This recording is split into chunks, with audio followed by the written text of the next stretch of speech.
So remind us or give us examples of prose techniques, because we've talked about them over and over. And I said that I think the next time we'll talk about it, you people will be the one explaining to me. So give me examples of prose techniques that we've done so far before we now compare how they were being used in each book.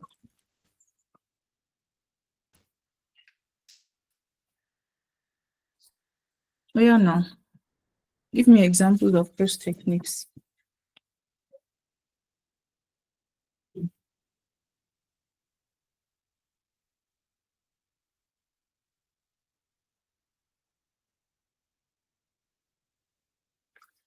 I'm waiting. Oh.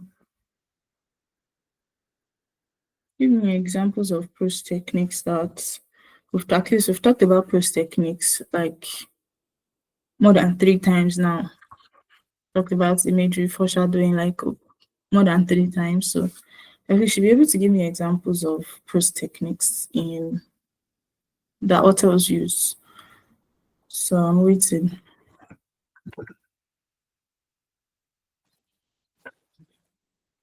Mm,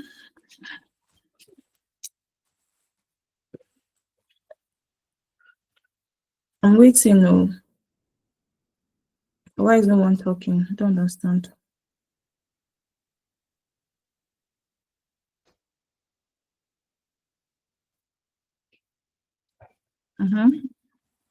Imagery. Yes. Alliteration. Alliteration as a prose technique. Explain.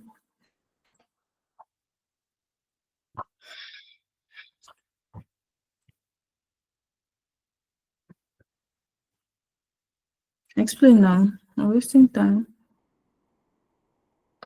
Examples of prose techniques that I've taught you.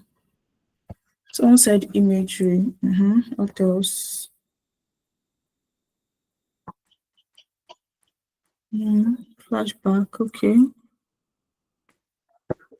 So let's just move to comparative techniques in the books, right? So in the exploration of Buchi Emecheta's Second Class Citizen, Unexpected Joy at Dawn, Wuthering Heights, right? The use of literary techniques play a vital role in advancing the themes, character development, and overall narrative impact of the stories. Despite their differing cultural and historical contexts, these authors employ various prose techniques. Okay.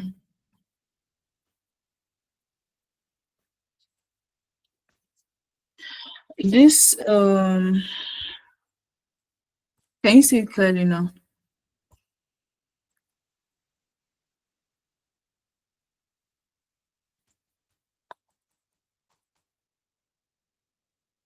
So these authors employ various prose techniques such as imagery, symbolism, flashbacks, foreshadowing, cliffhangers, metaphors, similes, personification, dialogue, and irony to deepen the emotional and intellectual engagement of their readers. So I told you that basically those techniques are what they are devices or techniques that authors use, right? To make sure that you as the reader, right, you understand the mood of their works, you understand the tone of their works, you are able to connect better emotionally when they use this device, right? I told you that if an author wants to explain something to you, right, and the author wants you to imagine, you know, imagine what they are trying to tell you. Maybe they want to use your sense of smell, sight, blah blah blah. They use imagery. If they want to take you back to a major event that is important to the plot of the story, something that has happened in the past, they use what? They use flashbacks. If they want to hint you about something that is going to happen, they use foreshadowing. Okay, so each techniques, they were used across the 3 books. Okay, so we are going to now compare We're going to examine how these techniques are used individually and collectively in three novels, illustrating their effectiveness in portraying the human condition across diverse settings and narratives. So we go to imagery. Someone should explain to me what imagery is. What is imagery?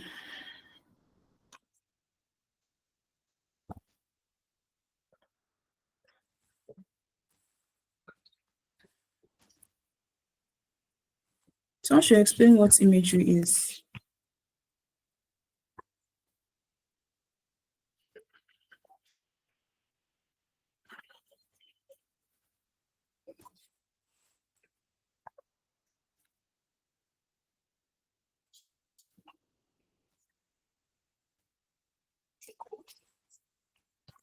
I'm waiting.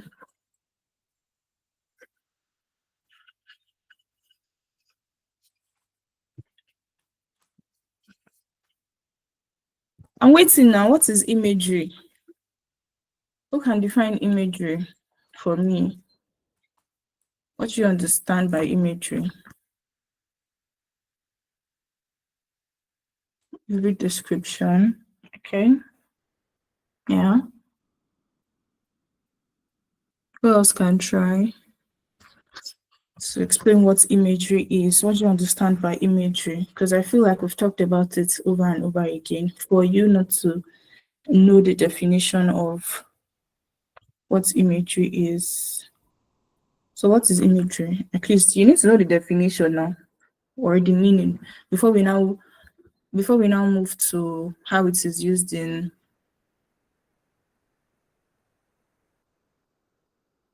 Okay, imagery. Trying to paint a picture, yes. Yes. So what's five senses did I tell you that the author appeals to when using imagery? What are the five senses that are being appealed to by the author in imagery?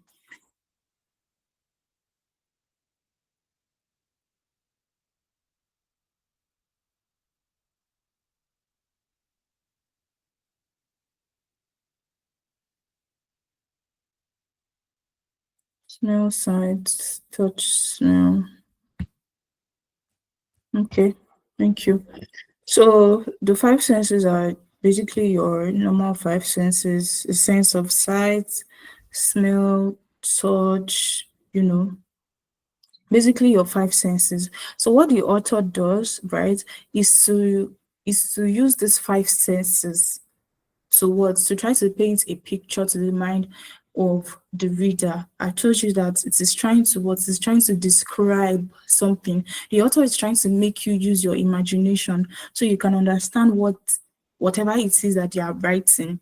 Okay, I told you that, for example, if you're reading a book and then the author tells you, you are reading a book and then you see a line and the author is saying something like the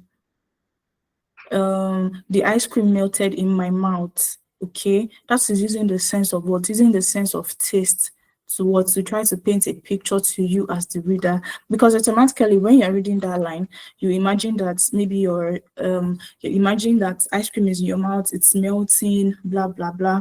Or um maybe you're reading a book and then you see, as I was walking by the market, um I could smell akara, blah blah. That is using the sense of what? The sense of smell. Oh, the blanket was so soft. That is using the sense of what? Of touch. Okay, the music was so loud. That is using the sense of what? Hearing. So using your five senses to try to paint a picture, to give you a vivid image, a vivid description of what the author is trying to convey. That is imagery, okay? And it was used across the three prose books that we talked about. And okay, in Second Class Citizen, Buchi Emecheta employs imagery to vividly depict the contrast between Nigeria and England, reflecting Ada's personal journey. Nigeria, The vibrant descriptions of Ada's childhood in Lagos convey warmth, freedom, and hope. For example, her memories of the colorful streets and the bustling markets are filled with life and energy. When we did second class citizen, when we did the techniques, the prose techniques in second class citizen, I think there was an excerpt on imagery about, trying to describe the marketplace. I think it was in second class citizen now that it was saying that the women in the market, they had the same style of headgear, like the same style of scarf, the same style of gele, right? That is using what imagery. That's using your sense of sight. So you imagine market women, right, tying their head tie in the same style. It's also said, oh, there was loud noises of bargaining and market women calling you to their store. Like imagine you are hearing a imagine you're hearing my color, come and take this thing for 100 naira to 200 naira. Do you understand? You imagine what? You imagine, that is what the sense of what hearing, the sense of sound. Okay. Then there was also in that same excerpt, it was also saying that the peppers were, very, very red. It was like a bright red. That's using your sense of sight. So you would imagine that you are in that particular market. You are seeing women with this with the same style of head tie, right? And you are hearing market women calling you my color 2 for 500, 3 for 1,000. Blah blah blah. You you imagine seeing very, very bright colored peppers. You imagine, okay, there was also an excerpt there that was saying she could smell, I think, roasted plantain. Yes, that is what using the sense of what smell. Okay, so imagery uses what your five senses, so that you as the reader, when you're reading a particular thing, right, when you're reading whatever it is that you're reading, you try to imagine so you could connect with the author. Okay, so while in England, in stark contrast, England is portrayed with cold, grim imagery. The cramped, dingy flats and oppressive weather symbolize the challenges of immigration and alienation Ada experiences. So an excerpt here is, the damp, narrow room smelled of stale food and sweat, the walls streaked with the marks of countless struggles, silent witnesses to Ada's resilient suffering. All these things, all these excerpts, they are in your when you go to your second class citizen, the book on the lesson on second class citizen, the material is there. When you check under the techniques, all these excerpts are there. So if you know that you still don't understand, go back to check the lesson. You would see excerpts of all these techniques there. Okay, so the damp, narrow room smelled of stale food and sweat. The damp, narrow room smelled of what? Stale food and sweat. That is using what? Using the sense of what? Your smell. You try to imagine, a room that is smelling of stale food and sweat. Obviously, that is not a pleasant smell, right? So you try to what? You try to imagine that smell. Okay, so the imagery emphasizes the cultural dislocation and struggles faced by immigrants, grounding the novel in realism. So this using of imagery here, right, it's like for Nigeria, the use of imagery, it was always like, oh, everywhere was, bustling with colors, everywhere was lively and everything back in Nigeria, in the second class citizen. But back in England, right, everywhere was cold, it was, moody, her room was cramped. Do you understand? So it is emphasizing what the cultural dislocation and struggles faced by immigrants, especially Ada, to be precise, in second class citizen. Okay, so now we move to imagery in Unexpected Joy at Dawn. Okay, so Alex Aguirre uses rich imagery to depict the bustling streets of Ghana and the tense, uncertain atmosphere of Nigeria.